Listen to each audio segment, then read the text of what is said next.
Ralph Waldo Emerson កំពូលទស្សនវិទូអាមេរិកនាសតវត្សទី19 1. បើគ្មានមហិច្ឆតាក៏គ្មានការចាប់ផ្ដើមដែរបើគ្មានកិច្ចការក៏គ្មានការបញ្ចប់ដែរ 2. នៅពេលមេឃទាបនឹងងងឹតអ្នកនឹងអាចមើលឃើញផ្កាយ 3. នៅពេលអ្នកធ្វើការសម្រេចចិត្តពិភពលោកនឹងរួមគំនិតជាមួយអ្នកដើម្បីធ្វើឲ្យការសម្រេចចិត្តនោះកើតឡើងបាន 4.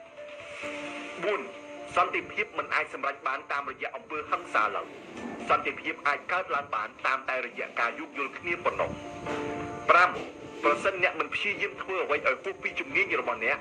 នោះអ្នកនឹងមិនរីកចម្រើនឡើយ 6. ការជឿជាក់លើខ្លួនឯងជាអាថ៌កំបាំងដំបូងនៃភាពជោគជ័យ 7. ទោះបីអ្នកស្អាតយ៉ាងណាក៏ដោយប៉ុន្តែបើអ្នកគ្មានគុណធម៌ក្នុងខ្លួនទេនោះអ្នកប្រៀបដូចជាសន្ទូចដែលគ្មាននុយដូច្នេះដែរទស្សនៈប្រចាំសប្តាហ៍លោក Ralph Waldo Emerson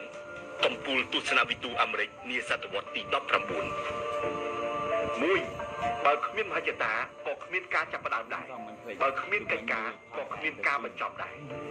2. នៅពេលមេឃទាបនឹងងងឹតអ្នកនឹងអាចមើលឃើញផ្កាយ 3. នៅពេលអ្នកធ្វើការសម្រេចចិត្តពិភពលោកនឹងរួមគំនិតជាមួយអ្នកដើម្បីធ្វើឲ្យការសម្រេចចិត្តនោះកើតឡើងបាន 4. សន្តិភាពមិនអាចសម្រេចបានតាមរយៈអំពើហិង្សាឡើយសន្តិភាពអាចកើតឡើងបានតាមតែរយៈការយោគយល់គ្នាប៉ុណ្ណោះ 5. ប្រសិនអ្នកមិនព្យាយាមធ្វើអ្វីឲ្យហួសពីជំនាញរបស់អ្នកនោះអ្នកនឹងមិនរីកចម្រើនឡើយ 6. ការជឿជាក់លើខ្លួនឯងជាអាថ៌កំបាំងដំបូងនៃភាពជោគជ័យ 7. ទោះបីអ្នកស្អាតយ៉ាងណាក៏ដោយប៉ុន្តែបើអ្នកគ្មានគុណធម៌ក្នុងខ្លួនទេនោះអ្នកប្រៀបដូចជាសន្ទូចដែលគ្មាននុយដូច្នេះដែរ